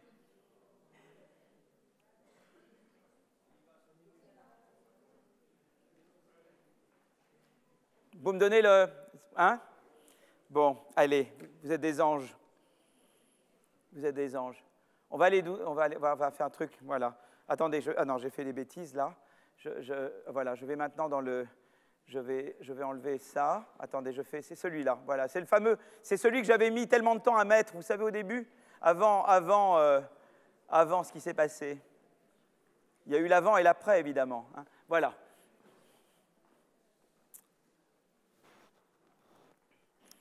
Alors, je vais passer maintenant à l'effet sur les inégalités. Et je ne vais pas vous embêter longtemps avec ça. En gros, si vous voulez, c'est un exemple où j'avais un a priori, et quand j'ai travaillé, et en travaillant, on a trouvé le contraire de ce qu'on pensait, et on a cru d'abord qu'on avait tort. Donc on a refait, et le même résultat tombait. Donc on s'est dit, notre idée a priori était fausse. Ça se passe autrement, quoi. Donc l'idée, c'est laquelle? Voilà, donc je vais effacer là, et je vais vous dire quelle était mon idée a priori. Mon idée a priori, c'était de dire, on sait que, si vous voulez, et ça c'est vrai qu'au niveau de l'économie dans son ensemble, on sait que c'est vrai, l'automatisation et l'innovation en général, là je parle d'innovation, mais je peux parler là je peux parler d'innovation et de R&D, mais c'est vrai avec l'automation. L'innovation en général, on dit que ça aide les gens qualifiés, mais ce n'est pas bon pour les gens pas qualifiés. Et il y avait notamment une étude, vous voyez, qui a montré beaucoup de ces auteurs, Berman, Bond, Greeley-Kess. Greeley-Kess était un économiste qui était à Harvard, qui est décédé il y a 15 ans. Et l'étude était de 1994. Jacques Mérès, que vous connaissez probablement, qui est en France, qui fait partie du même groupe que Greeley-Kess. Voilà, c'est toute une école de l'innovation, de l'empirique de l'innovation dans les années 80 et 90, ça a commencé dans les années 80. Et donc, si vous voulez, qu'est-ce qu'ils avaient dit, ces gens-là? On a vu qu'il y a eu une augmentation des inégalités de salaire dans les pays développés. Et ce qu'ils ont montré, si vous voulez, c'est que cette augmentation des inégalités de salaire est allée de pair avec ce qu'on appelle une accélération du progrès technique biaisé vers les qualifications. Vous voyez ce que je veux dire? C'est que tout d'un coup, il y a eu le progrès technique s'est accéléré, et s'est accéléré d'une manière qui, si vous voulez, met en valeur les qualifiés contre les non qualifiés. Vous voyez ce que je veux dire? C'est ce qu'on appelle un progrès technique biaisé vers les qualifiés. On s'est produit à produire des machines qui valorisent, qui augmentent la productivité des qualifiés, mais se substituent aux non qualifiés. Vous voyez ce que je veux dire? Et eux ont montré ça, quoi. Ils ont vraiment produit le premier papier, après il y a eu d'autres papiers, mais c'est vraiment les premiers qui ont produit une économétrie convaincante, parce qu'il y avait d'autres explications qui disent que c'est la libéralisation du commerce. Ça joue un petit rôle, mais le rôle essentiel a été joué par... Et là, il y a un livre de quelqu'un qui s'appelle Helpman, qui va sortir un livre sur commerce et inégalité de salaire. Et ce qui est très intéressant, c'est que Helpman arrive à la conclusion que Berman, Bond, Greeley-Kess avait totalement raison. Même si on regarde les études depuis 1994 jusqu'à maintenant, eh bien, le commerce international par lui-même, et c'est un petit effet. Le gros du truc, ça a été cette accélération du progrès technique biaisé. Et en fait, ce qu'ils ont montré, Berman, Bond et Greeley-Kess, c'est que c'est surtout dans les secteurs qui investissaient en R&D intensivement, ou c'est dans les secteurs qui achetaient du matériel informatique, que l'on observait cette accélération des inégalités de salaire entre qualifiés et moins qualifiés. Vous voyez ce que je veux dire? Donc, ça, c'est vraiment très important. Et ça reste. Donc, si vous voulez, nous, on était partis de leur truc, et nous, on s'est posé la question suivante. On a dit, voilà, on sait qu'une partie des inégalités, elle est à l'intérieur. Vous voyez, il y a des firmes. Je peux vous présenter une firme. Ça, c'est la firme F1. Ça, c'est la firme F2. Voilà, et puis il y en a d'autres. Et alors d'abord, il y a des inégalités de salaire au sein des firmes. Mais vous avez également des inégalités de salaire entre firmes. Et la question, c'est de savoir, enfin, une des questions que les gens se sont posées récemment, c'est est-ce que les inégalités de salaire ont augmenté plus à l'intérieur des entreprises ou entre entreprises? Et par exemple, aux États-Unis, ils disent que c'est surtout beaucoup entre entreprises que les inégalités de salaire ont beaucoup augmenté, entre les plus innovantes et les moins innovantes. Donc ça, c'est quelque chose d'intéressant. Vous voyez, comment cette augmentation générale des inégalités de salaire se ventile entre ce qui est intra-entreprise et inter-entreprise. Donc ça, c'est une question intéressante, voilà. Donc nous, on s'est intéressé ici, notre point de départ, c'était de dire, on sait qu'il y a eu des études par mon copain Bloom avec des co-auteurs divers qui a montré que c'est surtout, aux États-Unis, entre les entreprises, que les inégalités de salaire ont augmenté. Et nous, on s'est demandé avec mes co-auteurs, et mes co-auteurs, c'était surtout Richard Blandel et Antonin Bergeau, donc je devrais mettre dans le sens, et Griffiths, voilà mes trois co-auteurs. Donc Blandel et Griffiths, ils sont à Londres, à l'Institute of Fiscal Studies, et Antonin est mon étudiant, il passe sa thèse dans 2 semaines, il est à PSE et au collège, voilà, un brillant élément. Et donc, si vous voulez, on s'est dit, on va regarder l'élément interfirme. Eux, ils montrent que les inégalités ont augmenté entre firmes. On va dire que c'est une explication évidente. C'est que c'est les firmes innovantes par rapport aux moins innovantes. Celles qui sont innovantes payent mieux que les moins innovantes. Ça paraît évident, d'accord? Et donc voilà. Et nous, notre idée de départ, c'était de dire, ceux qui vont être payés mieux, c'est surtout les qualifiés. C'est-à-dire, si vous avez des qualifiés et des pas qualifiés là et là, et nous, notre présupposé, c'était qu'en fait, le premium à travailler là plutôt que là était plus grand pour les qualifiés que pour les non qualifiés. C'est évident que les qualifiés vont gagner plus que les non qualifiés, mais nous, on pensait que d'autant plus de travailler à la firme qui est innovante, qui est celle-là, et la firme moins innovante qui est celle-là, le premium à travailler dans celle-là est plus... Nous, on pensait qu'il serait plus grand pour les qualifiés, à cause de Bernard Bond, Grillikes. Et patatras, qu'est-ce qu'on trouve? On trouve que le premium est plus grand pour les moins qualifiés. On s'est dit, on a eu faux, les régressions, on va les refaire, on va recommencer. Et on recommençait, et on recommençait, et on recommençait, et on trouvait toujours la même chose. On s'est dit, mais bon Dieu, qu'est-ce qui se passe? D'accord? Donc ça, c'est un bon Dieu, qu'est-ce qui se passe, ce papier? Vous voyez? Voilà. C'est un papier qui est basé, c'est de comprendre un truc qui nous tombe à la figure et qu'on n'attendait pas. D'accord? Donc comme je ne vois plus l'heure parce que j'ai le projecteur, il est 23, donc j'ai le temps de montrer.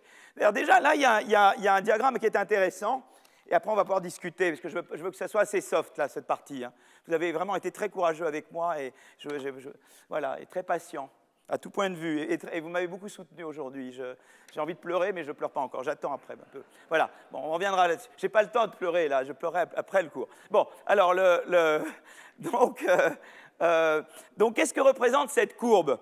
En abscisse, sur l'horizontale, j'ai le salaire, disons que j'ai le salaire d'un individu par rapport au salaire moyen dans l'économie de ceux qui ont qui vivent dans le même lieu, dans le même lieu géographique, et qui ont la même qualification.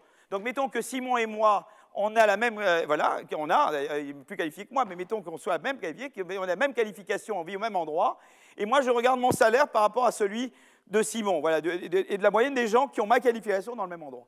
Donc c'est quelque part mon premium, quoi. Et donc, alors il se pourrait que ce soit moi qui suis plus malin que les autres, et que ça n'a rien à voir avec l'entreprise. Or, il se trouve, si c'était le cas, ça serait totalement indépendant des salaires que l'entreprise paye. Si c'était dû uniquement à moi qui suis plus talentueux et rien à voir du tout avec l'entreprise, j'aurais quelque chose de plat là, parce que là, je représente en ordonnée le salaire moyen de l'entreprise dans laquelle je suis. Si c'était indépendant de l'entreprise, c'est mon talent qui compte. Il se trouve que peut-être l'entreprise a pris beaucoup moins de gens talentueux, qu'elle, moi, elle m'a, mais mon salaire, c'est moi, quoi. Il y a moi et moi et moi, il n'y a pas l'entreprise, vous voyez ce que je veux dire? Donc, si c'était uniquement comme ça, j'aurais une courbe horizontale. Or, vous voyez que nous avons une courbe très nettement croissante, c'est-à-dire que le fait que vous soyez dans une entreprise qui paye mieux est un aspect, est une composante importante du salaire que vous recevez par rapport à d'autres. Ça veut dire que les autres n'ont peut-être pas la chance de travailler dans cette entreprise. Vous voyez, ça, c'était la première chose qui nous a mis la puce à l'oreille. Vous voyez ce que je veux dire? Et ça, c'est à tout niveau de qualification.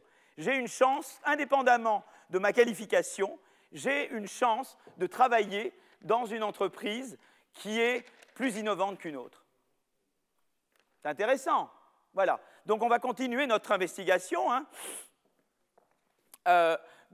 Voilà. Alors, donc, ce qu'on va faire, c'est qu'on va montrer qu'évidemment, l'innovation est effectivement un déterminant des différentiels de salaire entre firmes, pas juste à l'intérieur des firmes, mais entre firmes, d'accord? Donc avec des données employeurs-employés de Grande-Bretagne, mais maintenant nous avons de meilleures données en France, et nous essayons maintenant de reproduire, puisque nous allons avoir de nouveaux personnes qui vont travailler avec nous pour nous aider, nous renforcer, on va faire ça sur données françaises.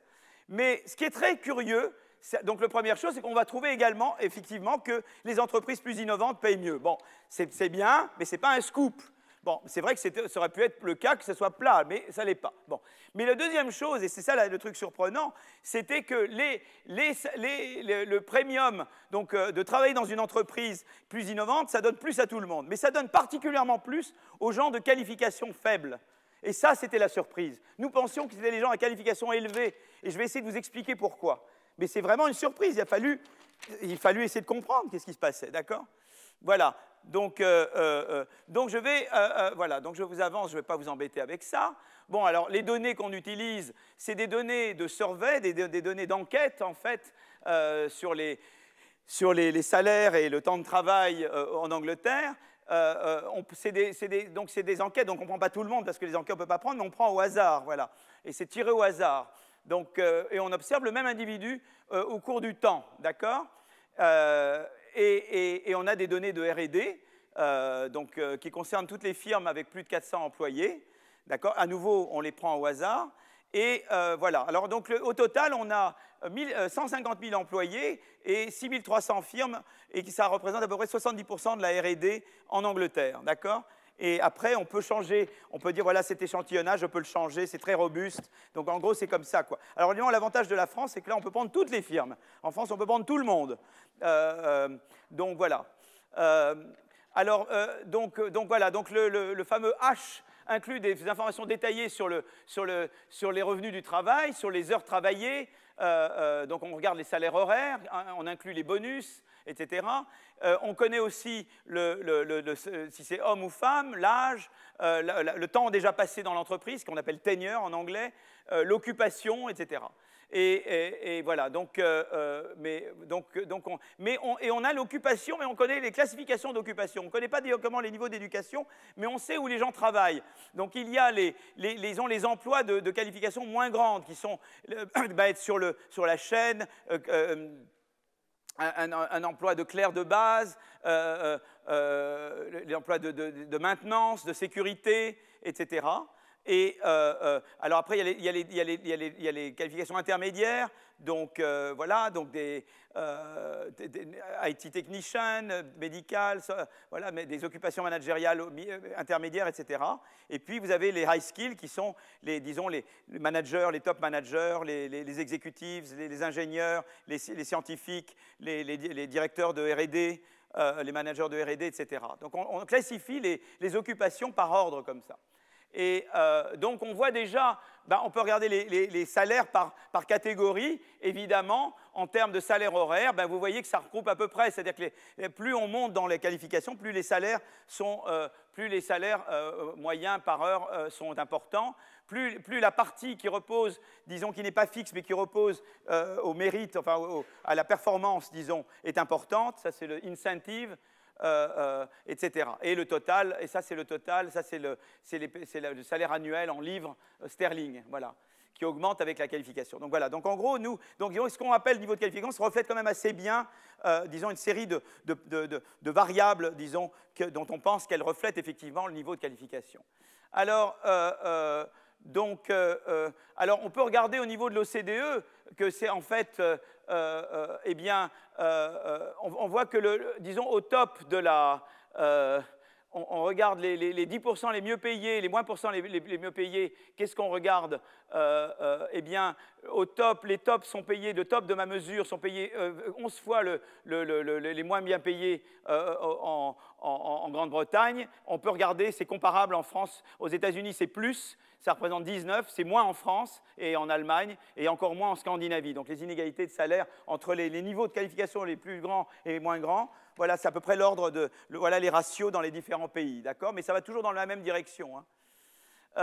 Donc on va mesurer l'intensité de recherche. Donc on va avoir une variable qui mesure, je ne vais pas vous embêter avec ça. On va mesurer l'intensité de recherche. Et là, ce que je regarde, c'est à quel niveau je me situe dans la distribution des logs des salaires. Oubliez le log, c'est pour ceux qui n'aiment pas le log. Mais ça vous donne, donc les gens à gauche, donc les gens à gauche, c'est les gens les moins bien payés. À droite, c'est les mieux payés. Et vous vous dites, vous regardez un certain centile et vous regardez un certain niveau de salaire. Quelle est la part des travailleurs à ce niveau de salaire qui sont dans des firmes qui investissent beaucoup en R&D, vous voyez, par rapport à des firmes qui n'investissent pas. Et vous voyez que plus le niveau de salaire est élevé, plus vous avez une chance, la probabilité est grande que vous êtes employé dans une firme qui fait de la R&D. Vous voyez ce que je veux dire? Donc c'est déjà intéressant. Tout ça, on va dans le sens, hein, j'y vais doucement, doucement, doucement là, hein, d'accord? C'est comme ça, les travaux empiriques, on va très très doucement, il faut être très patient. Moi, j'étais un théoricien, je disais toujours à mon ami Blandel, mais alors, et cette régression, et alors ça? Il me dit, oui, mais toi, tu as une idée en 1 minute, mais moi, ça me prend 1 mois à faire la régression, tu vois, donc voilà. Donc on apprend à être patient quand on travaille avec des empiristes. Donc ça, c'est déjà le premier résultat. Alors là, maintenant, je vous montre une deuxième courbe, et la deuxième courbe, elle vous dit, voilà, étant donné le niveau d'intensité de R&D dans une entreprise, quel est le salaire que paye l'entreprise, disons, quel est le salaire moyen des travailleurs dans cette entreprise relativement à la moyenne du marché du travail. Et vous voyez que ça augmente. Plus la firme est intense en R&D, plus en moyenne, les gens dans la firme sont payés relativement à la moyenne des gens. D'accord? Donc ça, ça va dans le même sens, hein. C'est différentes manières de dire que ça va dans la même direction, quoi. Qu'on paye mieux, les firmes plus innovantes tendent à mieux payer. Voilà. Et alors maintenant, je vais regarder une firme qui fait de la R&D, une firme qui n'en fait pas, et je regarde eh bien, les salaires moyens de la firme par rapport à la moyenne du marché du travail, d'accord? Et en fonction de l'âge de l'employé. Donc, vous voyez comment d'abord le salaire évolue avec l'âge. Donc, vous voyez, vous augmentez beaucoup jusqu'à 40 ans, après ça tend à décliner un petit peu, voilà. Mais ce qui est intéressant, c'est que c'est le salaire relatif à la moyenne, hein. Et ce qui est intéressant, c'est que vous êtes toujours au-dessus quand vous êtes dans une firme. Donc là, ça va toujours dans l'idée que vous êtes mieux payé dans une firme, vous êtes mieux payé à tous les âges, et c'est à peu près le même profil. Mais le profil est toujours au-dessus quand vous êtes dans une firme plus innovante, quoi, voilà. Hein, vous augmentez plus vite. Quand vous êtes dans une salaire plus innovante, je prends plus l'ascenseur que si je suis dans une firme pas innovante. Donc il y a un aspect firme. C'est toujours cette idée que ce n'est pas uniquement mon mérite à moi, c'est le fait que je suis pris dans une firme. Alors peut-être que c'est mon mérite qui fait que je suis pris dans une firme plus innovante, mais il y a une composante firme qui est importante. Et alors maintenant, on régresse d'abord, on regarde, donc d'abord, on va régresser les salaires d'un individu. Vous voyez, on regarde les salaires d'un individu à une certaine occupation, qui est J, dans un certain marché du travail, dans une firme F au temps T. Et on va le régresser, disons, sur l'intensité de R&D de la firme au temps T. D'accord? Donc c'est ça et on va mettre toute une série de contrôles, l'emploi dans la firme, la part des hommes versus femmes, la part des gens à temps plein et pas à temps plein, l'âge moyen des travailleurs, depuis combien de temps les travailleurs sont là, tout ça on va le mettre dans les contrôles et on va régresser, et on va faire cette régression. Et on voit d'abord donc la chose générale, ça c'est la manière, disons, très rigoureuse de montrer ce truc-là, mais en régression. On le montre, on voit que, eh bien, avec différentes spécifications, on corrige pour différents effets fixes, mais on voit qu'il y a toujours une corrélation très positive entre la R&D et le salaire. Voilà, donc ça c'est la première chose qu'on montre. Et alors après, qu'est-ce qu'on regarde? C'est que là, maintenant, on vient dans le résultat le plus intéressant, c'est par qualification, par niveau de qualification. Alors je veux juste qu'on regarde ce diagramme-là. Il est quelle heure là? Oui, ah oui, dis donc, il n'est que 34. Je vais avoir fini avant. Oh, j'étais trop vite. Ah oui. Oh là là, mais c'est bien parce que comme je ne vous ai pas donné de pause, je vous donne la pause après. Bon. Et c'est pour ça que je vais. Alors là, on regarde des niveaux là, on regarde des firmes qui sont plus ou moins R&D intensives. Vous voyez, donc ça, c'est plus je vais à droite, plus c'est l'intensité d'R&D, plus la firme est innovante. Et ce qu'on voit, c'est que d'abord, quand la firme est plus innovante, eh bien, la part des travailleurs pas qualifiés qu'elle emploie diminue. Vous voyez, quand une firme est plus innovante, elle emploie moins de gens peu qualifiés. Elle emploie plus de gens à qualification médiane et plus de gens à qualification supérieure. Donc ça, c'est la première chose que vous pouvez voir. Donc déjà, en termes de composition, on voit que les firmes qui sont les plus innovantes, elles tendent à employer moins de gens pas qualifiés. C'est intéressant, ça va être un élément de notre enquête. Vous savez, là, je mène une enquête et j'essaie d'avoir des indices. Et ça va me mettre une petite graine là pour l'histoire que je vais raconter. C'est quand même intéressant ce fait-là. Donc je le note sur un petit carnet. Je dis, tiens, intéressant. Voilà, qu'est-ce qui va se passer? D'accord? Allez, voilà, et la courbe, c'est celle-là. Vous voyez, ça c'est la grande beauté. Ça c'est le papier. C'est ça le papier. Vous avez compris cette courbe? C'est le papier. Tout le reste, c'est autour de cette courbe. C'est au cours de ce graphique. Ça, c'est la chose qui nous est tombée sur le... C'est la surprise. C'est-à-dire que là, qu'est-ce que vous regardez? Vous regardez à tous les âges, vous voyez, le premium, là, c'est le wage par rapport au labor market mean, d'accord? Et, ah non, non, non, c'est pas encore ça. Non, non, c'est pas celui-là, c'est le prochain. Non, non, non. Désolé, j'étais un peu rapide là. Non, non, c'est pas encore, on n'est pas encore dans le bon là. Non, non, retenez votre souffle, c'est pas encore le bon. Ce qui se ressemble beaucoup, mais c'est pas celui-là. Là, simplement, ce que je regarde, c'est à niveau de qualification, avec l'âge, comment ça marche. Et effectivement, là, on voit qu'avec l'ancienneté, ben, je tends à gagner toujours plus ou moins un peu plus. Peut-être là, un petit peu, je baisse un peu sur la fin, mais je tends à gagner plus, en tout cas jusqu'à 40, etc. Et d'autant plus si je suis high skill. Donc ça, c'est pas surprenant. Vous regardez la carrière d'un skill et d'un low skill, eh bien, le high skill, dans sa carrière, en moyenne, il va gagner plus. Donc tout ça va dans le sens de Berman Band Greeley-Kess, si vous voulez. Vous voyez, vous prenez un type qualifié, vous regardez sa carrière au cours du temps, c'est pour ça qu'on dit à nos enfants qu'il faut absolument qu'ils étudient, parce que s'ils étudient, c'est ça qu'il faudrait leur montrer à nos enfants. Vous voyez, vous étudiez, voilà dans quelle courbe vous êtes, vous n'étudiez pas, voilà où vous êtes, donc étudiez plus, quoi. Voilà, donc ça c'est important. Mais ça, ce n'est pas le scoop. Le scoop, il vient après. Alors le scoop, il est là. C'est que là, je regarde l'intensité de R&D et je regarde le salaire relativement à la moyenne du marché du travail.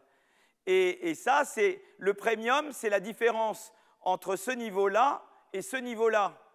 Et vous voyez, donc ça augmente pour tout le monde, toutes ces courbes sont positives. C'est-à-dire que vous preniez des gens dans les qualifications basses, dans les qualifications médianes ou dans les qualifications élevées et que vous comparez ce qu'ils gagnent entre une firme qui est innovante et pas innovante, à chaque fois, toutes les catégories vont gagner plus dans la firme innovante.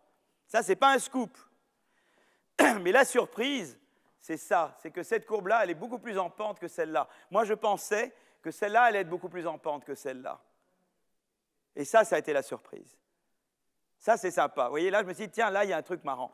Les gens, la plupart du temps, on montre des choses auxquelles les gens s'attendent. Déjà, c'est pas mal de pouvoir montrer que c'est vrai, quoi. Avec les instruments, les machins, bon, hein, on rame et on rame et on rame. Mais là, on se retrouve avec ce truc. Bon, donc on se dit, il faut expliquer ça.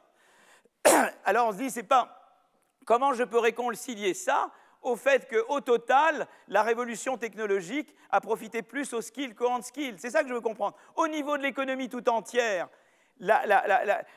l'accélération du progrès technique a profité plus aux skills, mais si je regarde un skilled qui est employé si je regarde un travailleur qui est employé dans une firme innovante versus pas innovante, eh bien, il gagne beaucoup plus s'il est low skill que s'il est high skill. Comment je peux réconcilier ces deux faits? C'est ça la question. C'est ça pour ça qu'il y a une énigme. Parce qu'au niveau de l'économie tout entière, les gens qualifiés gagnent plus au progrès que les autres.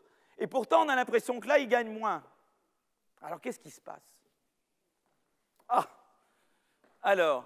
Vous voyez, et on le voit là. Vous voyez, là, c'est l'interaction, vous voyez, avec le skill, avec low skill et middle skill. Mais c'est là qu'elle est forte. Vous voyez, l'effet de la R&D est beaucoup plus fort quand j'ai l'interaction avec low skill. Un petit peu mieux avec middle skill, mais la base, c'est le high skill là-dessus. D'accord? Le demi, c'est pour middle skill et low skill. Donc si par rapport à high skill, je descends à low skill, j'augmente de beaucoup l'avantage à être dans une firme plus innovante et j'augmente un petit peu, mais un peu moins, si je vais de high skill à middle skill. D'accord? Et l'idée, c'est que, donc c'est intéressant. Si je bouge, disons, d'un écart, ce qu'on appelle one standard deviation, je ne sais pas comment on le dit ça en français. Simon, comment on le dit? Un écart type d'une unité hein, dans la distribution des intensités en R&D, d'accord? Et bien, ça donne une augmentation de salaire de 2,3 pour les salaires pour les travailleurs dans les low skills, et ça n'a pratiquement pas d'effet sur les travailleurs high skills. Alors, on veut comprendre qu'est-ce qui se passe, pourquoi il y a cette différence. D'accord? Et c'est robuste à plein de choses. On peut mettre plein de tests de robustesse. On enlève le secteur financier, on garde seulement les firmes innovantes, on regarde différentes formes fonctionnelles, d'autres mesures de qualification. On peut faire plein de différences. C'est robuste. Et l'idée est la suivante. C'est en fait, je vais vous raconter l'histoire. Évidemment, je ne vais pas vous montrer ces trucs horribles. D'accord? Donc, l'idée est la suivante. Je vous la raconte en m'asseyant sur la table. Voilà. Donc, je vais m'asseoir sur la table et je vais vous raconter les modèles. Voilà. L'idée est la suivante, ou pas que je tombe, c'est qu'en fait, eh bien, les firmes plus innovantes, ce qu'elles font, c'est qu'elles ne gardent que quelques personnes qui ont low skill. Et elles en gardent pas, et beaucoup elles ne gardent pas. Et on a vu tout à l'heure qu'il y en avait moins employés par elles. Donc elles font ce qu'on appelle de l'outsourcing. Elles délèguent, elles délocalisent, enfin elles délèguent à d'autres firmes les tâches de maintenance, etc. Mais elles gardent quelques personnes qui ont low skill, mais avec qui elles ont confiance. Mais c'est low skill parce que typiquement ce qui se passe, c'est que dans les firmes plus innovantes, la complémentarité augmente entre la personne high skill et moins high skill. Vous comprenez? Et donc, on peut être low skill si on s'occupe de maintenance et qu'on met le feu à un laboratoire. Bah, c'est très embêtant, vous comprenez? C'est toujours embêtant de mettre le feu quelque part. Hein. Mais c'est très embêtant quand on a un truc. Et donc, si vous voulez, il y a l'idée qu'en fait, dans des firmes plus innovantes, elles sont plus innovantes. Et ce qui augmente également, c'est la complémentarité entre les tâches high skill et les tâches low skill dans l'entreprise. J'ai besoin, si j'ai un low skill, il doit être hyper bon, quoi. Il doit être bon sur d'autres dimensions, qui ne sont peut-être pas les dimensions du cursus universitaire. Il doit être hyper efficace, quoi. Je veux la personne la plus efficace dans les tâches que je garde. Et donc, je suis prêt à payer beaucoup pour ça. Et la différence est importante parce que si je n'ai pas, ça fait, tout ce que le travail fait par ailleurs dans l'entreprise est mis à mal, quoi. Donc, le manque à gagner est énorme si je n'ai pas la personne vraiment efficace. C'est ça l'idée. Et l'idée est également que quand vous avez quelqu'un avec un CV très élevé, normalement, la réputation ou le CV, bon, ça ne fait pas une énorme différence. Mais là, vous dites, je dois avoir quelqu'un de vraiment très efficace que je connais bien. Et ça fait une énorme différence. Et c'est ça l'histoire. Vous voyez, c'est que en fait, ce qui va se passer, c'est que les firmes plus innovantes, elles vont déléguer beaucoup de tâches assez routines, mais les aspects moins routiniers, qui quand même requièrent le support, etc., ils vont les garder et ils vont les payer très bien. Alors, ils vont les payer très bien parce qu'ils ont besoin d'eux, parce qu'ils dépendent d'eux. Et ça peut être aussi parce que c'est pas sain dans une entreprise d'avoir des inégalités trop grandes également. Hein. Donc là, on dit, voilà, il y a une culture de l'entreprise et tout le monde doit sentir qu'il est copropriétaire de l'entreprise. Donc il y a la culture de l'entreprise. Mais il y a une série de raisons qui fait que vous leur donnez ce qu'on appelle un super salaire d'efficience. Parce que vous êtes très dépendant de ces tâches-là. Alors, au niveau de total, en moyenne, les low skills vont gagner moins, parce que très peu seront employés par les firmes innovantes, beaucoup seront employés ailleurs. Et ceux qui sont dans les firmes innovantes, ils ont le jackpot, ils vont gagner vachement bien, mais les autres, ils ne vont pas gagner terrible. Et quand vous regardez Berman, Bond, Greely-Cass, vous faites la moyenne de tout le monde, vous comprenez? Donc c'est pour ça qu'au total, ça bénéficie plus aux skills qu'en skills, mais les hand skills qui restent dans les firmes qualifiées, ils ont un super bonus, voilà. Voilà ce qui se passe. Et alors après, donc ça c'est le modèle, c'est l'histoire, et après ce qu'on essaie de faire, c'est de tester des faits qui étaient compatibles avec cette histoire-là. D'accord? On est au milieu de ça, pour vous dire la vérité. On a regardé certaines choses, et il y a encore d'autres choses qu'on va regarder. Mais on est à ce point-là de l'enquête. L'enquête n'est pas terminée encore, vous voyez? Je vous donne une recherche qui est en progrès. Hein? Voilà. J'espère que c'est progrès et pas régression. Alors, donc, on essaie de mettre la donnée. Alors, on regarde, par exemple, la complémentarité. Mon histoire, je vous ai dit, c'est cette idée que les firmes plus innovantes ont davantage de complémentarité entre qualifiés et moins qualifiés. D'accord? Alors, on va regarder des données de US Department of Labor qui s'appelle Occupational Information Network. Et c'est collecté pour des travailleurs aux États-Unis. Et voilà, donc ce n'est pas fait en Angleterre. Hein, et c'est par occupation. Et ça donne des mesures détaillées des caractéristiques des occupations et de la formation dans l'entreprise du travailleur, du training, ce qu'on appelle la formation dans l'entreprise. D'accord? Et voilà les questions qu'il pose dans ce survey. Quelles seraient les conséquences que vous fassiez une erreur? Pas de conséquence 1, 5, c'est très large conséquence. Quel est l'impact des décisions que vous faites? Pas d'impact 1, 5, très grand impact. Quelle est la quantité de formation sur le tas que vous avez reçue? D'accord? Etc. Pas ou beaucoup d'années. Et la chose intéressante, c'est qu'on voit qu'en termes de niveau de skill, qui correspondent aux skills que j'ai en Angleterre, eh bien, on voit que la conséquence d'une erreur est beaucoup plus grande, voyez, pour les low skills que pour les high skills. Vous voyez, conséquence d'une erreur, là, elle est toujours la même, quelle que soit l'intensité d'un R&D. Tandis que la conséquence d'une erreur, ici, pour les low skills, est beaucoup plus grande dans une ferme très innovante. Vous voyez? Là, ça rigole pas, quoi. Vous voyez? Voilà. Ça rigole jamais, mais là, vraiment pas, quoi. Voilà. Donc, c'est ça l'idée. Alors, ensuite, on regarde impact des décisions. Donc là, impact des décisions, on voit que, bon, là, c'est à peu près pareil partout, ça donne pas, là, c'est pas, là, oui, on voit que pour les grands, c'est pas croissant, là, c'est croissant. Mais enfin, comme c'est de 1 à 1,01, c'est pas très intéressant. Et après, on regarde le niveau de training, et on voit que si vous voulez, quand on est dans les plus grands de R&D, vous voyez, la proportion